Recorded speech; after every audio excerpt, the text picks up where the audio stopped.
Mesdames et messieurs les journalistes, je vous remercie d'avoir accepté de répondre à cette invitation qui est un point de presse qui m'offre l'occasion de répondre aux points de presse et aux différentes communications faites au sujet de ma destitution intervenue le mardi 18 août dernier.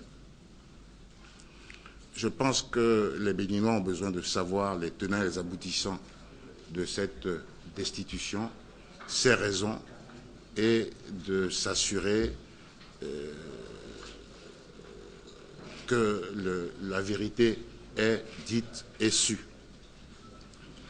Le mardi, donc, 18 août dernier, à l'occasion d'une plénière destinée à examiner différents points à l'ordre du jour de la plénière, notamment l'état d'avancement, l'état d'exécution du budget des consultations électorales au titre de l'année 2015.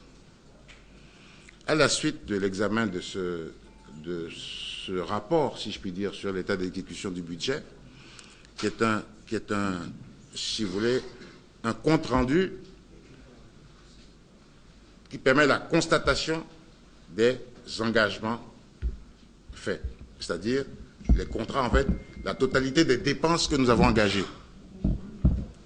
Et il s'est révélé, non pas ce jour-là, nous savions tous qu'il y avait un dépassement, mais le montant du dépassement a été porté à la connaissance de la plénière ce jour-là. Surprise, parce que quand je vous dis surprise, le dépassement budgétaire, c'est un événement ordinaire, c'était un événement dans ce cas prévisible. Souvenez-vous que les conditions dans lesquelles nous avons, en accord avec le ministère des Finances, fixé le budget des consultations électorales pour la Sénat à un peu plus de 9 milliards. C'était un moment, souvenez-vous, où il y avait un conflit manifeste qui risquait d'ailleurs de d'ébranler l'équilibre national entre le COSLEPI et le gouvernement. Nous avons été aux négociations avec un budget initial de 13 milliards. Le budget arrêté par la Commission électorale nationale autonome était un budget de plus de 13 milliards qui a été présenté au ministère des Finances. Les principes budgétaires, c'est quoi?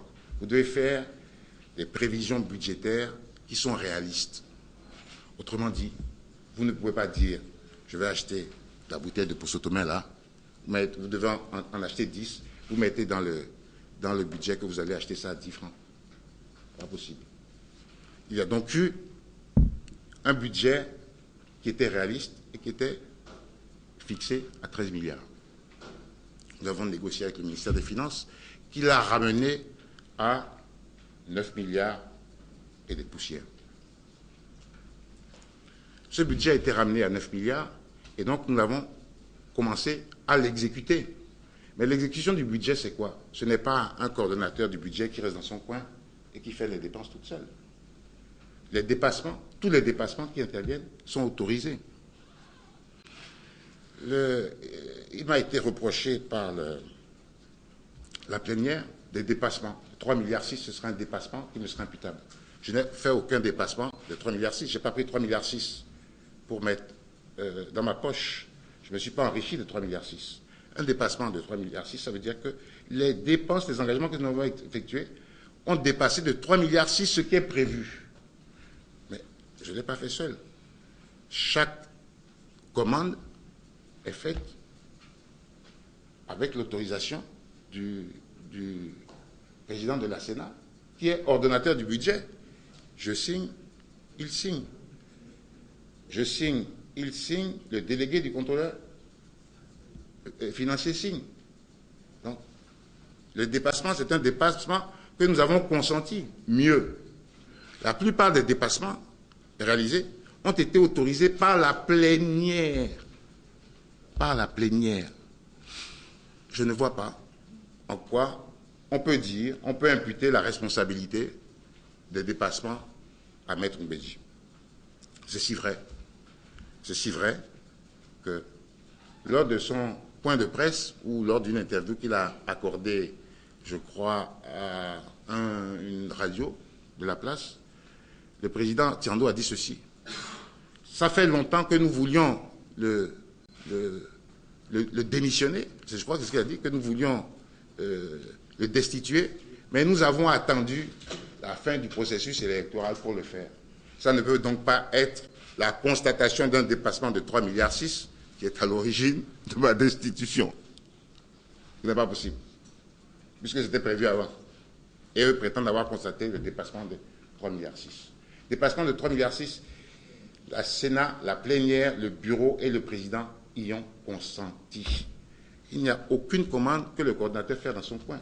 Quand il y a un bon de commande, je le signe, le président le signe, le délégué du contrôleur financier le signe. Lorsqu'il s'agit, parce que vous savez, la passation des marchés, il y a des seuils. En dessous de 20 millions, c'est des bons de commande. Au-dessus, c'est la procédure de consultation. Et puis après, c'est appel d'offres. Appel d'offres ou gré à gré. Il y a donc des paliers. Pour ce qui est des bons de commande, le président, en dessous de 20 millions, le président a signé tout. Pour ce qui est au-dessus de 20 millions jusqu'à 100 millions, je crois, ou 200 millions, le président également a signé. Il est signataire de tous les contrats, donc il connaît tous les prix. Je ne peux pas être responsable de ce dépassement. On a consenti mieux. Même le ministre des Finances, que nous avions averti, parce que nous avons dit, on ne peut pas réaliser ce budget. Il nous a dit, allez-y, et au fur et à mesure des dépassements, prévenez-moi. Nous avons fini le travail entre les législatives et les municipales. Nous avions déjà un dépassement de 2,8 milliards. Pourquoi déjà un dépassement de 2,8 milliards? Parce que si nous nous arrêtions au budget qui nous avait été alloué pour les législatives, si nous devions respecter ce budget-là, nous n'aurions pas fait les législatives. Et comme ça a dépassé, nous avons écrit au ministère des Finances, je vous produirai la lettre au besoin, en lui disant, voilà, on lui a adressé notre budget complémentaire.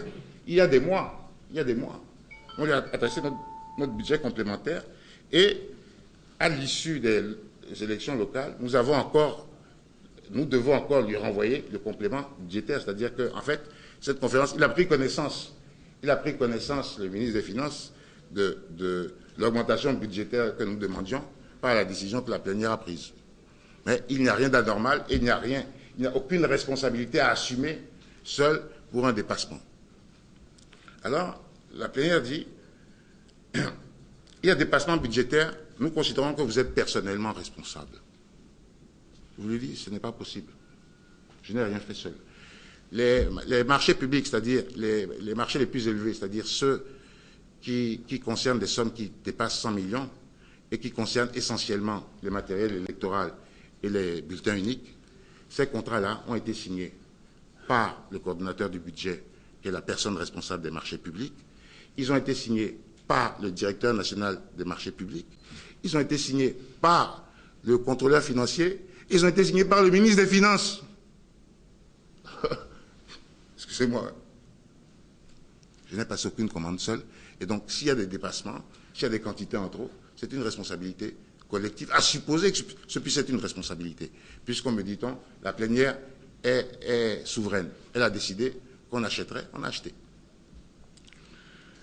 Alors, on vous explique ensuite, en outre, il lui a reproché une gestion solitaire et opaque et non transparente.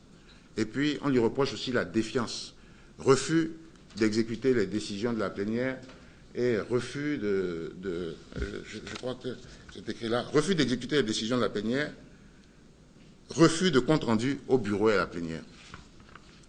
Alors, ça ne repose sur rien. Pour ce qui est de la gestion solitaire et transparente, on a affirmé ça c'est des mots. Et on vous a donné quelques exemples. On vous a dit, le bureau de la Sénat a choisi 6 imprimeurs et a dit à Maître Mbedji, voilà les imprimeurs qui vont faire les bulletins uniques, vas-y, c'est à eux qu'il faut donner le marché. Messieurs, vous avez entendu le président dire ça, non? Je suis content qu'il l'ait dit. Et il a dit, qui plus est, qu'il m'a demandé de donner 2 imprimeurs et que j'ai dit que moi je ne connais pas. d'imprimeurs. Pourquoi? Pourquoi ça s'est passé ainsi?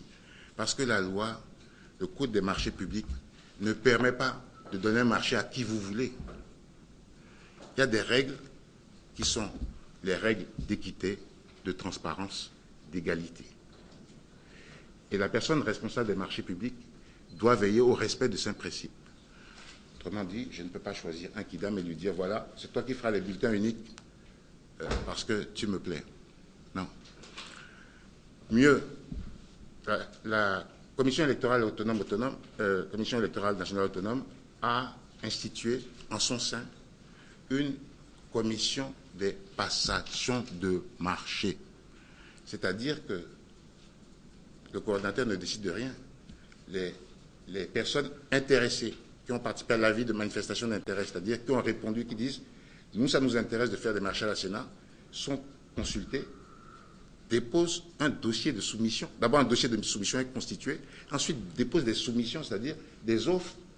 Et ces offres sont ouvertes en séance plénière dans une commission de passation des marchés qui est composée de membres du cabinet, du secrétariat de la PRMP, c'est-à-dire de mon secrétariat, mais dans laquelle se trouve une personne désignée par chaque commissaire. Donc ce n'est pas une commission de passation des marchés opaque. Tiando a un représentant, Nadjo a un représentant, Bossou a un représentant, Fassinou a un représentant. C'est cette commission qui dépouille et qui attribue. La PRMP ensuite notifie l'attribution. C'est ce qui a été fait. Si j'avais choisi, j'aurais pris le risque. J'aurais pris le risque de violer la loi. Et voilà, messieurs, ce que je ne suis pas disposé à faire. C'est ce qu'on appelle, c'est ce qu'ils appellent défiance, et c'est ce qu'ils appellent gestion solitaire et non transparente. C'est de la gestion solitaire et non transparente, ça. La gestion non transparente, ça aurait été de dire, ah, monsieur le président, tu as donné deux imprimeurs, eh bien voilà, les marchés donnés. C'est pas comme ça que ça se fait. Si vous faites comme ça, vous allez en prison. Je pense que ce qu'ils appellent défiance, c'est le souci que j'ai exprimé et l'attitude que j'ai toujours eue de tenter le meilleur que possible de respecter nos textes, de respecter la loi. Alors, il a donné encore d'autres exemples de défiance ou de refus d'exécuter les décisions du bureau. Je vous donnerai à l'occasion les relevés des tâches, parce qu'à chaque fois que la plénière se réunit et demande au coordinateur de faire quelque chose, on écrit ça dans un relevé des tâches. Il est demandé au CB de faire ceci, il est demandé au CB de faire cela. Vous ne trouverez jamais une demande qui a été faite dans le relevé des tâches qui n'est pas été exécutée. Alors on vous a donné l'exemple du PNUD, on vous a dit oui, il refuse de payer le PNUD, enfin il n'a payé le PNUD qu'il y a une semaine. Je ne sais même pas si le PNUD est payé. Alors, je vais opiner sur le cas du PNUD. Programme des Nations Unies, vous connaissez tous, pour le développement. Leurs attributions principales, c'est le développement. Mais aussi, ils font de l'assistance et ils font parfois même des prestations de services. C'est-à-dire, les prestations de services, c'est payant. Le PNUD a proposé à la Sénat de l'aider à faire l'acquisition du matériel, d'une partie du matériel électoral sensible à l'extérieur, notamment les scellés, l'encre indélébile et puis les cachets d'authentification et d'identification. La plénière a dit oui, ordonner au président, autoriser le président à signer une convention avec le PNUD. Le président a signé une convention avec le PNUD et le PNUD a exécuté nos besoins. Le problème, c'est que nous avons une loi au Bénin. La loi dont je vous ai parlé tout à l'heure, elle interdit de faire comme ça. Elle interdit de faire comme ça. Alors, quand le PNUD a fini d'exécuter, le PNUD a dit, bon, payez-moi. Alors, le président m'a dit, paye. Mais je ne peux pas payer, même si... Payer, ce n'est pas moi qui signe les chèques, je n'ai signé aucun chèque. Tous les chèques sont signés par 3 personnes. Je vous le dis tout de suite. le coordinateur au budget, le régisseur et le président. Dans ce cas-là, il a dit signer, payer le chèque. J'ai dit, il n'y a pas de problème. J'ai appelé le régisseur, j'ai dit, on peut payer ça? Il dit, non, on ne peut pas payer. Moi, je n'ai pas de dossier qui justifie. Il y en avait pour 400, je crois, 446 millions de mémoire, 446 millions. Mais ça, c'est le plus haut des marchés publics. Ça, là, le contrat, ça doit être signé avec le ministre et ça doit répondre à une procédure de concurrence, transparence, tout ça, ce que la loi prévoit. Alors, j'ai dit, je veux bien signer, mais il faut que le ministre des Finances nous autorise. Alors, j'ai initié une lettre au président. Il a envoyé une lettre au ministère des Finances pour demander si je puis dire l'autorisation. Et le ministre des Finances nous a répondu en nous donnant une autorisation, en disant, je vous autorise, mais respectez bien les textes. On a mis le chèque. Mais avant, j'aurais mis le chèque et j'aurais violé la loi. On vous a cité encore quoi? On vous a cité un dernier exemple. On vous a dit, oui, le PNUD nous soutient en mettant à disposition des ordinateurs pour les journalistes, une salle de presse, enfin, veut équiper une salle de presse pour nous. On a demandé au coordinateur de louer la salle. Jusqu'à aujourd'hui, la salle n'est pas louée. Mais messieurs, à l'impossible, personne n'est tenu. On me dit de louer une salle. Le locataire ne veut pas louer. Je n'ai pas trouvé de salle. En quoi c'est un refus d'exécuter? Ils sont dans l'impossibilité et de justifier de ma responsabilité pour les dépassements qu'ils invoquent et de justifier et de leur refus d'exécuter, de leur défiance. Quelle défiance? Quelle défiance? Je me contente de respecter la loi. Et je crois que c'est parce que je respecte la loi que